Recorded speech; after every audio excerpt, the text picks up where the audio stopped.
Hi everyone, in this tutorial I'll show you how to fix the "it's not you, it's us" error on Facebook Dating. This issue usually happens because of a temporary glitch in the app or an unstable internet connection. But don't worry, it's easy to fix. First, restart your Facebook app. This simple step often clears out temporary bugs or small glitches that might be causing the error. Next, check your internet connection. Try switching between Wi-Fi and mobile data to see if the issue is related to your network. If you're using an Android phone, go to your phone settings, find the Facebook app, and clear its cache and data. This removes any corrupted files that could be affecting performance.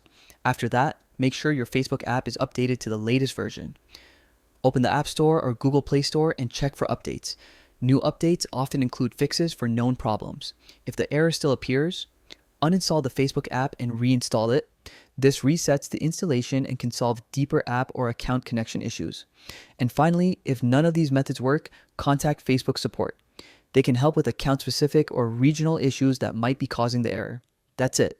Now you know how to fix the "it's not you, it's us" problem on Facebook Dating. Hopefully, these steps get your app working smoothly again.